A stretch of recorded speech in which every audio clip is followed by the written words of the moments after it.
आदरणीय मित्रों, श्री अवतार का बोध हो, श्री माता धरती का बोध हो। मित्रों, आप क्या यति नरसिंहानंद सरस्वती जी को जानते हैं? आपने नाम सुना हो, पढ़ा हो, वीडियो उनके सुने हो, इसलिए कि वे आजकल सोशल मीडिया पर बहुत ही लोकप्रिय हैं। और नरसिंहानंद जी का संकल्प है इस्लाम मुक्त विश्व। वे कहते हैं कि इस्लाम एक बुराई है, गंदगी है, संकट है विश्व के लिए। वह एक अंधविश्वास है, वह एक संकीर्णता है, और जब तक वह नहीं मिटेगा मानवीय सभ्यता का विकास संभव नहीं है। मानवीय सभ्यता जीवित भी नहीं रह पाएगी यदि जिहाद को, इस्लाम को रोका नहीं गया। तो वह एक दिन समूचे विश्व में छा जाएगा। दारुल इस्लाम समूचा विश्व हो जाएगा और फिर समूची धरती पर इस्लाम का राज होगा। और उसके बाद भी उसकी हिंसक वृत्ति नहीं मिटेगी, वे फिर आपस में ही लड़ेंगे। अभी भी तो इस्लाम 72 फिरकों में है बटा हुआ, और सारे ही फिरके आपस में लड़ते हैं और तब भी लड़ेंगे, और लड़कर वे फिर समाप्त हो जाएंगे। यानी कि फिर संपूर्ण मानवीय सभ्यता, मानव जाति ही धरती पर से हो जाएगी समाप्त। ये श्री स्वामी जी का चिंतन है। स्वामी जी, आपका चिंतन अच्छा है, आपका चिंतन वरेण्य है, लेकिन आप अपने उद्देश्य में अपने जीते जी सफल नहीं हो सकेंगे। यह शायद आप भी जानते होंगे और हम भी जानते हैं, लोग भी ऐसा अंदाजा लगा सकते हैं, क्योंकि इस्लाम विश्व की बहुत बड़ी शक्ति है। आप उसे मिटा नहीं पाएंगे। रास्ता क्या है, उपाय क्या है? देखिए, आपको यदि हम मोटी लकड़ी दें चीरने के लिए हाथ से कि इसे चीरो फाड़ो, तो क्या करेंगे आप? क्या बीच से फाड़ेंगे आप उसे? नहीं, उसे साइड साइड फाड़ेंगे, साइड से, बगल से, और छोटे छोटे टुकड़ों में चीरना होगा, फाड़ना होगा। अगर बीच से एक बार ही आप चीरने फाड़ने का करेंगे प्रयास तो आप असफल हो जाएंगे। ठीक ऐसी ही बात यहां पर है। यदि आप चाहते हैं कि आपका विचार फैले,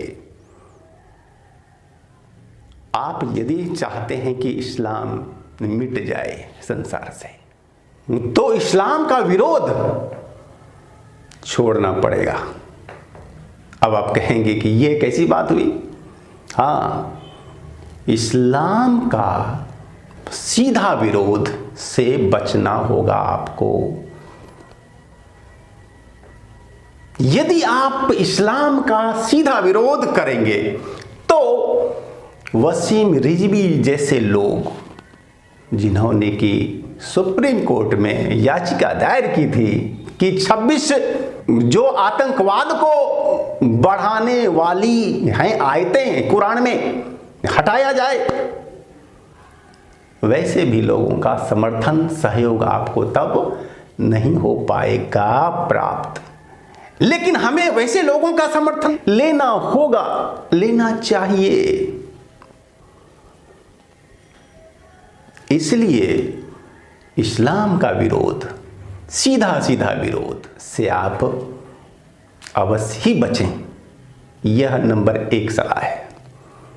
हमारी और भी 4 सलाहें हैं, आप उन्हें मान लें, शायद आप अपने जीवन में ज़्यादा हो पाएंगे सफल। और स्वामी जी, मेरी दूसरी है सलाह कि रसूल मोहम्मद का भी सीधा सीधा विरोध आप न करें, क्योंकि मोहम्मद उनके महबूब हैं, दिल में बसते हैं वो। सीधा दिल पर वार न करें। भले ही वे लोग अंधविश्वास बस ही करते हैं, लेकिन वे मोहब्बत तो उनसे अवश्य ही करते हैं ना। और सीधे विरोध से ज़्यादा कुछ हासिल होने वाला नहीं है। आपको हम तीसरी सलाह देते हैं कि आप मुसलमान शब्द का भी विरोध न किया करें। सारे मुसलमान एक जैसे नहीं होते। आप क्या सोचते हैं कि 100% मुसलमान विश्वास रखते हैं इस्लाम में? नहीं रखते। सभी नमाज नहीं पढ़ते, सभी रोजा भी नहीं रखते हैं। वैसे भी लोग हैं कुछ उनमें जिनकी घर वापसी हमें है करवानी, जिन्हें हमें अपने से जोड़ना होगा, समर्थन उनका लेना होगा। इसलिए सीधा सीधा आप विरोध न करें मुसलमान शब्द का। नंबर 4, आपका कहना है कि 2029 में कोई मुसलमान देश का बनेगा पीएम और फिर यहां दारुल इस्लाम स्थापित होगा, इस्लामिक राज स्थापित होगा। आपका कहना है कि 40% हिंदू मारे जाएंगे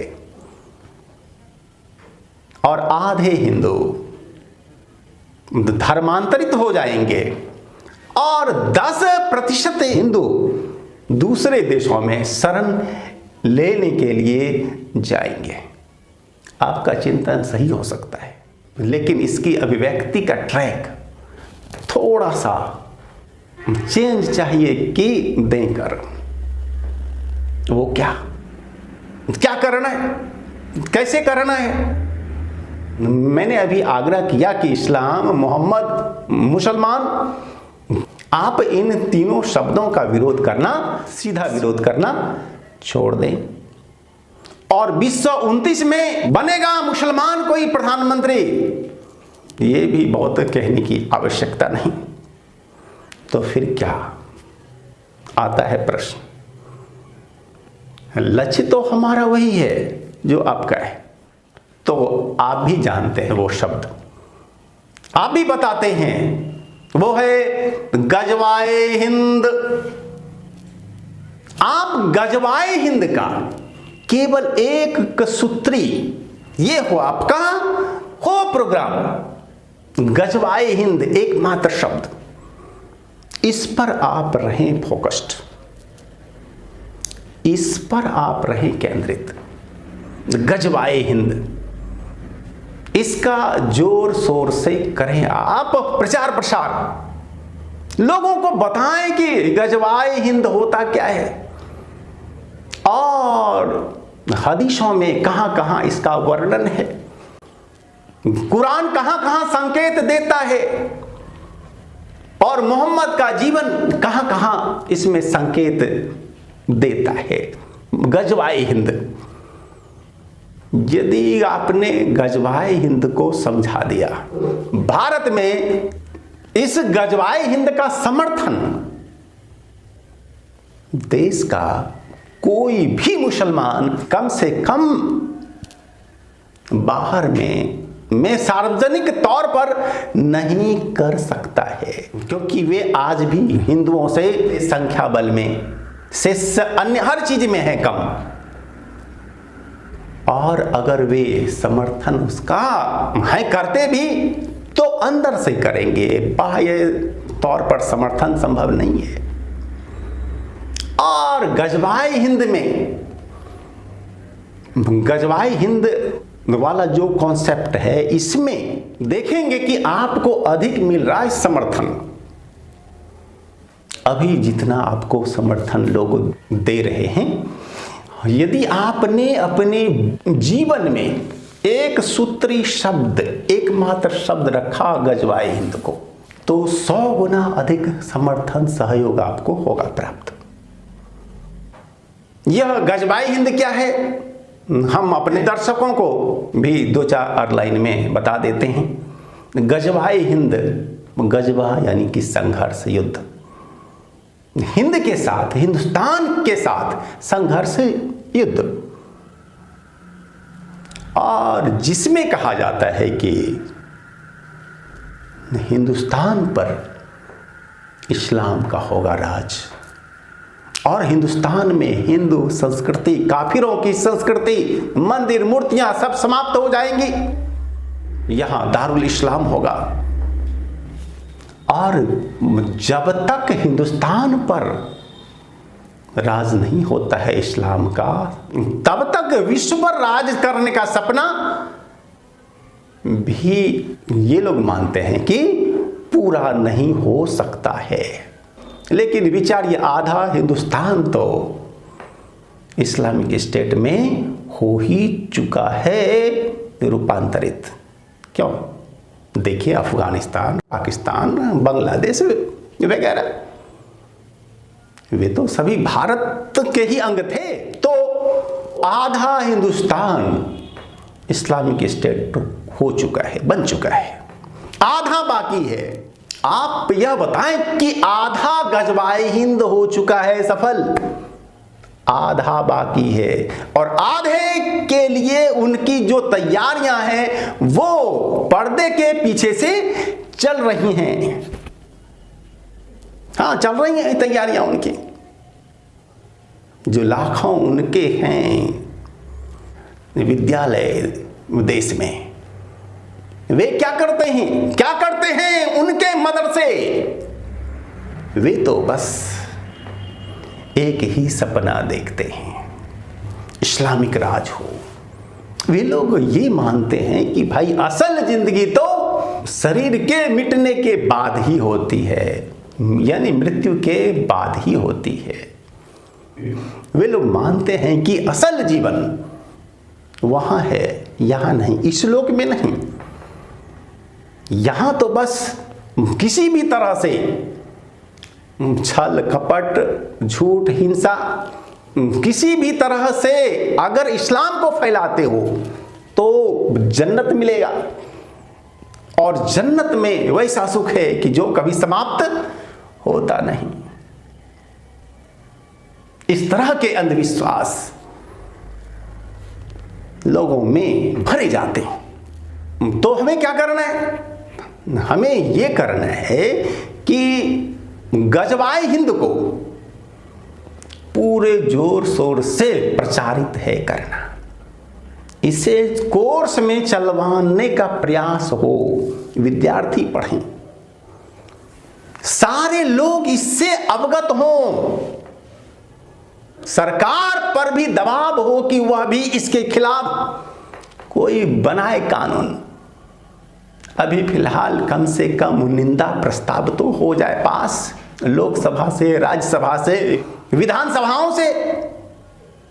शुरुआत यहीं से हो, शुरुआत निंदा प्रस्ताव से ही हो,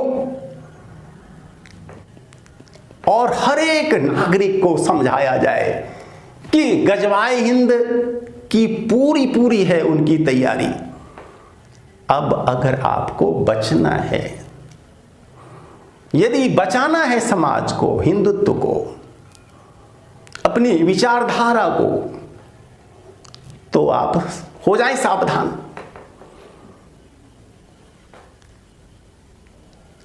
अगर गजवाए हिंद शब्द का करते हैं ज्यादा से ज्यादा प्रचार प्रसार, अगर इस शब्द पर आप अधिक जोर देते हैं तो आपकी बात अधिक सुनी जाएगी, और इसका अधिक विरोध भी हो पाना संभव नहीं है। आप सीधा सीधा ये बोलें कि भारत में 2 तरह के लोग हैं, एक गजवाए हिंद के समर्थक, दूसरा विरोधी। जो गजवाए हिंद का विरोधी है हमारा भाई है, और जो समर्थक है वो हमारा है दुश्मन। और उनसे, वैसे देश के जो है गद्दार, उनसे हमें लोहा लेना है और वैसे लोगों को छोड़ना नहीं है। उसे चाहे जैसे भी हो उसे सजा देनी है। तो स्वामी जी, आप अपने शब्दों को मात्र बदलें, लक्ष्य तो वही रहेगा। धन्यवाद।